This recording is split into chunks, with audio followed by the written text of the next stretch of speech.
Hello, Internet. They call me Nega on Team Horizon. On Team Jin, I'm known as Muzu.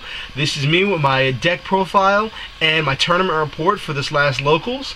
I know you haven't seen me before, but hopefully you'll be seeing a lot more of me. I'm known for really crazy budget decks, alright? So let's get this started, alright? Alright, so we're going to get things started with our starter, Sanctuary of Light, Planet Lancer. Now, this is the Sanctuary of Light Ride Chain deck. If you've heard anything about it, you've probably heard bad things or meh. It's probably that card, you know, the double R you pull and say, oh, why wasn't this something better? But you know what? This deck wins if you do it right, alright? It's all about big numbers and hitting for things people don't want to block, alright? So we're going to start with our standard starter. It's 4K base. And it works just like the other ride chains. If you ride the 1 over the 0, you search top 7 for either the 2 or the 3. Alright, so it helps out, and with that ride chain, if you misride and ride a different grade 2 over your grade 1 instead of the one you're supposed to, look at top 7, you have a chance to autocorrect, but you don't get the grade 2's on ride skill, but you will have an 11k base on your Vanguard, which does help a lot.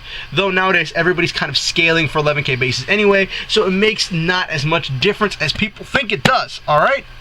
So now let's get to the grade 3s, alright?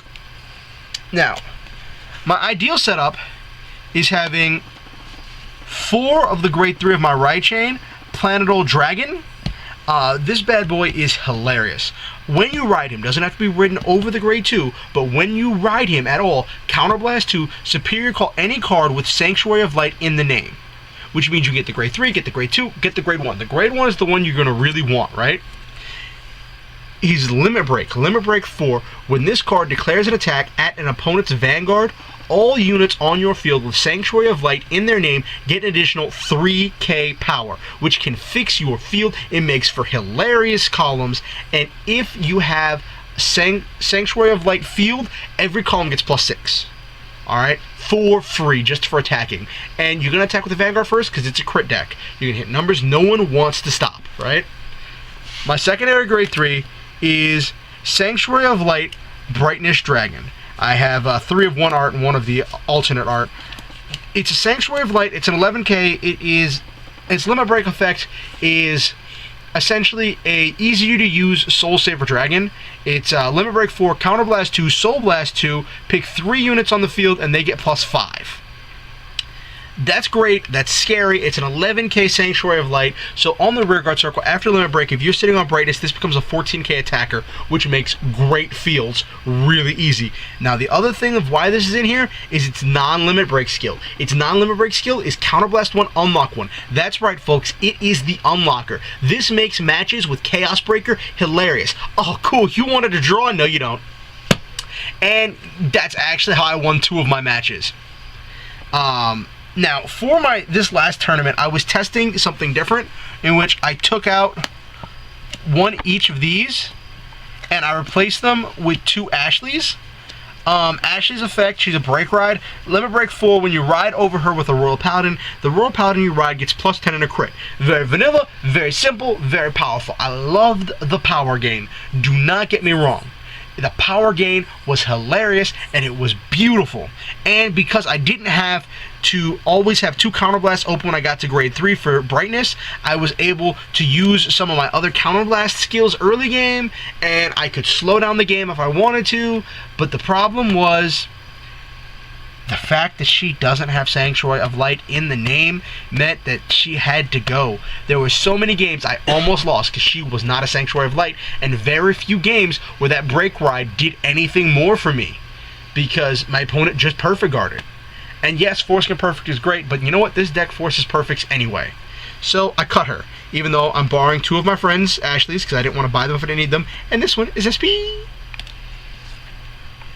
Sorry, I like to have 1 SP in every deck, and having 2 is also a little bit of a clash. Yeah, I said 2. Because, let me find it. There it is. I do have an SP, yes, an SP of a double R. Isn't that cute? Alright, so that's my grade 3 lineup. Sanctuary of Lights all around. That's 8 Sanctuary of Lights right there. Helps with consistency for building the awesome fields, right? Now, for my grade 2s, I run 4 Sanctuary of Light Determinator. Doesn't that sound scary? I know, right? He's a grade 2 9k, pretty basic, but when you ride him over the grade 1 with the grade 0 in Soul, standard condition for this ride chain, Superior call any Sanctuary of Light from the deck. That means you can get the grade 1. That means you can get another copy of himself if you want interceptors or shields. That means you can get the grade 3 if you need something to hit with. Though, pro tip peeps, when you ride this over, you're going to want to get the grade 1 behind your Vanguard so you build a good column. You want the grade 1 behind your Vanguard as soon as possible, because when you hit Limit Break and you're a Brightness Dragon and him in Soul, that column becomes a 24k column. And you know what? That tells Novell to have a good time. Alright, now moving on. I run 4 Blaster Blade. 4 Blaster Blade. I don't always use the skill because Counterblast are tight, but having the option is great. When you ride him, Counterblast 2, pop anything. When you call him, Counterblast 2, pop an opponent's rear guard that's grade 2 and up. So you can deal with Toms, if anybody runs Tom anymore, and anything that's just giving you a hard time. And if need be, you can ride him, Counterblast 2, pop anything, including their starting Vanguard, and have the chance to auto-correct into this guy if you get it. You just don't get the on-ride skill. You still get the +1 though, but you do burn through 2 counterblasts, which makes it kind of hard to set up for your final push. And my tech spot, I run 3 Vanilla 10Ks, Gallatin, the awesome swordsman. He's not blind. He actually wears that blindfold for everyone else's protection. Grade 1 lineup. Obviously, I run 4 of the Ride Chain. Grade 1. Sanctuary of Light, Little Storm. This Little Storm causes one hell of a storm when he hits the field, because after Limit Break, he becomes a 10k booster, and that can fix almost any field. And, you know, he just looks like a badass. Not sure if I can say badass. But, now, 4 Marin, Vanilla 8. Since I have so many high power attackers after Limit Break, this makes making 21k columns easy, alright? 2 Toy Poo Hole. This skill is something people don't always think about, and in this deck, it's really easy to get the skill off. The skill is whenever you have 2 or more grade 3s on the field, it becomes a 9k booster. I'm debating right now bumping this to 3 and bumping that up to 3. But Marin has just proved really good whenever I can't get the ideal field. And I run 4 Quintets because they were $2. Budget deck, works great. You just block differently. It takes a lot of practice. Have to manage your counterblast efficiently and hope you don't deck out. If I went for an upgrade, I might replace 2 of them with perfs. I'm still not sure yet. Alright? Trigger lineup. 4. 8. Yes, that is 12 crits. And, of course, 4 heals. Heal. Yeah.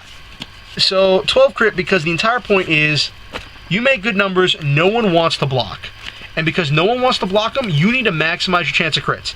I maintain 4 heal because your heal acts like an unflipper. It can help you out of those really tough situations. And heals are too good to not run. For a while, I was a little bit crazy and debated, didn't actually test, but debated bumping my crits up to 14 and cutting my heals down to 2. That's kind of just bad. Looks like we're running out of time for this video, so I'll have to do a tournament report later. Just, the deck performs great against Chaos Breaker, and that's kind of what's ruling right now. In a lot of places, and it's very consistent and beats face. Take a look at it. I hope you enjoy it. We're going to bring you more videos here on Team Horizon, and I'm with Team Jin. We don't have a videos page, so we kind of just work with our sister group, Team IS, under the umbrella of Team Horizon. Hopefully, we'll see you more. Have a good one. Peace out.